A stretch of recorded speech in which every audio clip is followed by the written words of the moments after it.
রাশিয়ার অত্যন্ত দুর্ধর্ষ বাহিনী চেচেন বাহিনীর প্রধান ইসমাইল কাদিরভ বলেছে যে যদি রাশিয়ার গভর্নমেন্ট অনুমতি দেয় সব মানে প্রস্তুত আছে ইরানের পক্ষে যুদ্ধ করতে, এবং এটাকে ক্রুসেড বা ধর্মযুদ্ধের সাথে তুলনা করেছে। এবং আমেরিকা এবং ইসরায়েলি বাহিনীর বলছে, ওনাদের বিপক্ষে বলছে যে এটা ওদের পক্ষে জিহাদ ঘোষণা করছে। এই হুম, যে রাশিয়ার বাহিনী, চেচেন বাহিনীর এই ঘোষণাটাকে মুসলিম বিশ্বের যারা তথাকথিত, বিশেষ করে সৌদি আরব, কাতার, বাহরাইন, ইসরায়েল, যারা পাঁচ চাটা গোলাম আমেরিকা, ইসরায়েল, এদের একটা কি বার্তা বহন করে না? এদের কি লজ্জা শরম আছে? যদি হুম। রাশিয়ার বাহিনী এটা বলতে পারে, তাহলে ওদের কি মুখ থুবড়ে থাকা উচিত না? ধন্যবাদ। জি, ধন্যবাদ আপনাকে। রহমতুল্লাহ সাহেব। নমস্কার। আমি বরং মিজান সাহেবের প্রশ্নের উত্তর দিলে আপনি যে হ্যাঁ, প্রশ্নটা আমাকে করছেন অনেকটা কভার হয়ে যায়।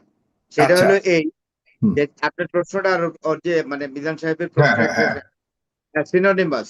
তো সেই জন্য আমি বলি কি, মানে চেচেন প্রেসিডেন্ট যার নাম হলো রমজান কাদিরভ। কাদিরভ। তো রমজান কাদিরভ কিন্তু খুব ডেসপারেট। অলরেডি হুম, তার এই যে ডেসপারেট অ্যাটিটিউডের প্রমাণ দিয়েছে। তিনি ইউক্রেনকে দু চোখে দেখতে পারেন এবং আমেরিকাকে। তাই ইউক্রেন যুদ্ধে পুতিনকে অনেক সহযোগিতা করেছে। যদিও এই যে চেচেন বাহিনীর আহ, মানে সেন্ট্রাল কমান্ড হলো রাশা, কিন্তু হুম, চেচনিয়া একটা স্বাধীন দেশ। চেচনিয়ার প্রেসিডেন্ট আপনার রমজান কাদিরভ, উনি একটা ইউরোপের দেশের মুসলিম কান্ট্রি, একটা ইউরোপিয়ান রিজিয়নের মুসলিম দেশ ইরানের পক্ষে যুদ্ধ করার অভিব্যক্তি প্রকাশ করেছে, অভিপ্রায় ব্যক্ত করেছে। এটা plus point. The first European country who exactly desired to fight standing beside Iran against America. It is a very significant point.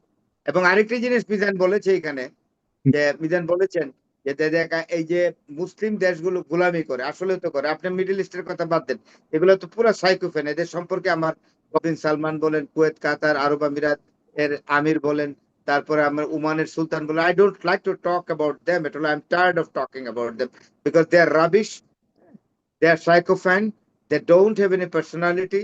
এদের কোনো মর্যাদা, জর্ডনের বাদশা Abdullah, though I don't like to give in importance to this guys. আমি তাদের সম্পর্কে একদম কথাই বলতে চাই না। তুরস্কের কথায় আসেন, তুরস্ক কি করছে? তুরস্ক তো দুদিকে পা দিয়ে রাখছে। তুরস্ক তো দুদিক থেকে পা দিয়ে রাখছে। দুদিক থেকে তুরস্ক এশিয়া এবং ইউরোপ দুটোকে কাভার করতে চায় তুরস্ক। তাইলে নেটো কান্ট্রিভুক্ত বলে তুরস্ক খোলাসাভাবে কিছু বলে না। আমার কথা হলো, তুরস্ক তো ইচ্ছা করলে আমেরিকার কাছ থেকে বলতে পারে যে ইসরায়েল যে অত্যাচারটা মধ্যপ্রাচ্যে করছে, আমি সৈন্য সমাবেশ করব। কোথায় সৈন্য সমাবেশ করব? লেবাননের দক্ষিণ অংশ এরা দখল করে নিচ্ছে ইসরায়েল, তাইলে লেবাননের দিকে আমি সৈন্য পাঠাবো। তাইলে এরদোগান কি করছে? খালি বসে বসে তাত্ত্বিক আলাপ করলে তো হবে না। তাইলে উনি president, elected president, he has got the right two mobilise his country against Iran. উনি তো এটা করছেন না। এবং উনার কোন রকম তৎপরতাও না, ডিপ্লোম্যাটিক কোন এন্ডিয়েভারও তার আমি দেখি না, কোনো কিছুই না। তো, তুরস্কের কথাই ভাবেন। ইটস ভেরি, তো তুরস্ক তুরস্ক তো আরো আরো আরো খারাপ। আমি মনে করি তুরস্ক is playing a very very কিরকম ভেরি রাবিশ রুল। তুরস্ক জি, এতদিন খুব গর্ব করতো যে মানে turkey is the pride of the Muslim world. I don't think so, because I don't find any particular effective rule from Turkey, particularly from President Erdogan. তাইলে জি। আপনাকে অনেক ধন্যবাদ। আমি আবারও কয়েকজন দর্শকের প্রশ্ন নিয়ে নিচ্ছি। রহমতুল্লাহ সাহেব বলুন। সালাম আলাইকুম সাগর ভাই, ভালো আছেন? জি, ওয়ালাইকুম সালাম। ভালো আছেন, বলুন কেমন আছেন? আপনার প্রশ্নটা করুন। আমি দুবাই থেকে বলতেছি। আপনার সাথে কথা বলার জন্য অনেক দিন ধরে অপেক্ষায় ছিলাম। আজকে সুযোগ পাওয়ার জন্য আপনাকে ধন্যবাদ হুম, হুম। ভাই। এখানে পরিস্থিতি অনেক খারাপ, মানে কোথা থেকে বলছেন আপনি? বলছেন দুঃখিত, আমি শুনিনি। দুবাই থেকে, দুবাই। দুবাই থেকে, হ্যাঁ, হ্যাঁ, হ্যাঁ। আর হুম, এখানে অবস্থাটা এরকম, আপনার আমি না বললে এটা বুঝতে পারবেন না যে মানে রোড এখানে জায়গায় জায়গায় চেক ইন শুরু হয়ে গেছে। হয়তো হুম, আমাদের জন্য এত সমস্যা হইতেছে না, যারা আপনার ইরানের তাদের জন্য অনেক সমস্যা হইতেছে। যেমন আমরা নামাজ পড়ে মসজিদ থেকে বাইর হই, ওই আইডি চেক করে, ইরানি পাইলে ধরে নিয়ে যায়। হুম, ওই হুম। দোকানে বসে থাকে এখানে তো যে আগে তাদেরকে যে ধরে। একটা একটা প্যাসেজ ছিল, আপনার কি বলা যায় এটাকে, এখানে মানে ওই এয়ারপোর্ট হয়ে অন্য দেশে যাওয়ার যে ট্রানজিট অ্যাক্সেস ছিল সেটাকেও বন্ধ করে দিয়েছে। সেটা যারা দেশে চলে গেছে, মানে দেশে আছে, ওদের যাদের ভিসা পতাকা আছে সব একদম মুট করে দিছে, একদম সাদা। হুম। মানে তাদেরকে আপনি যেখানে কি দুবাইয়ে থাকেন? আমি জিজ্ঞেস করতে চাই, উনি কি দুবাইয়ে থাকেন? যে আমি দুবাই আলেন থাকি। হ্যাঁ, আপনাদের দুবাইয়ে তো আজকে বড় ধরনের হামলা করেছে ইরান এয়ারপোর্টে।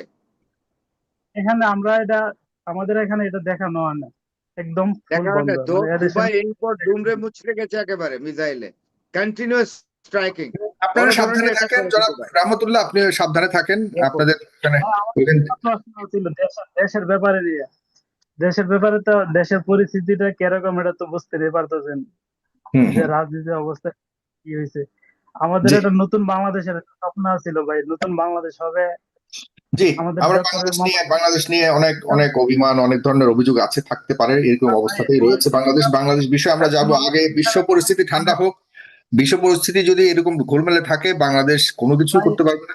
হুম। ভাই আমি এই যে আজকে আমার পাসপোর্ট আছে, এই যে দেখেন এখানে কি লেখা দেখছেন, এখনো যে পুরান ইয়াতে আমরা পুরানো ইয়ার থেকে বাড়িতে পারছি না। এই যে কি লেখা? বঙ্গবন্ধু সেতু, কিন্তু এই যে বঙ্গবন্ধু সেতু, বঙ্গবন্ধু স্মৃতি জাদুঘর, এই 24 তারিখে, ফেব্রুয়ারির 24 তারিখে পাসপোর্ট এটা রেডি হয়েছে, আমার হাতে আসছে আজকে। তো এখনো তো ওদের এটা রয়ে গেছে। হুম। আমাদের আচ্ছা নতুন বাংলাদেশ ভাই কবে? এটা আমার প্রশ্ন। আচ্ছা, ঠিক আছে ঠিক আছে, ধন্যবাদ আপনাকে। জনাব আব্দুল্লাহ সাহেব বলুন। ওকে ভাই, থ্যাংক ইউ। আব্দুল্লাহ সাহেব বলুন।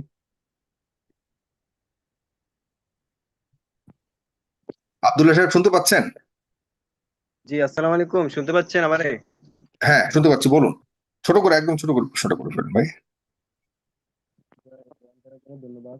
আমি আমার প্রশ্ন হচ্ছে, না, আপনাকে শোনা যাচ্ছে না, আপনাকে শুনতে পাচ্ছি না। এই যে মিডল হ্যাঁ হ্যাঁ বলুন, এখন শোনা যাচ্ছে, হ্যাঁ। ইস্টে যারা প্রবাসীরা আছে, হুম। এই যুদ্ধের মধ্যে যুদ্ধ যদি আরো বাড়ে, তখন প্রবাসীদের কি হবে এটা আর কি, আগামীতে যুদ্ধ যদি আরো দীর্ঘায়িত হয় আর কি, জি এটা জি, নিয়ে আমি ডাক্তারকে জিজ্ঞেস করছি আর কি। ধন্যবাদ ধন্যবাদ। জি বলুন, চশমা পরা ভাই বলুন, আপনি আপনার নাম লেখা নেই এখানে। হুম। আসসালামু আলাইকুম রহমতুল্লাহ বরকাতুহ। হ্যাঁ সাগর ভাই, আপনার অনুষ্ঠানে যারা আছে সকলকে আমার পক্ষ থেকে মোবারকবাদ। হুম আমার হুম। একটা প্রশ্ন হলো, আমরা জানি যে ইরান ওই হরমুজ প্রণালীতে যে একটা কর বসাইছে, এটা হুম হলো চাইনিজ মুদ্রা ইউয়ানে এটার টাকা পরিশোধ করতে হবে। হুম। আমার প্রশ্ন হলো যে ইরানের মুদ্রায় পরিশোধ করতে কেন বলে নাই? এটা কি আহ, ই- ই- আহ, চায়না ইরানকে বিভিন্নভাবে সাহায্য করেছে, এই কারণে চায়না মুদ্রায় টাকাটা মানে করটা ধরেছে, নাকি অন্য কোনো রাজনৈতিক কারণে? এটা জানা আমার প্রশ্ন। ধন্যবাদ।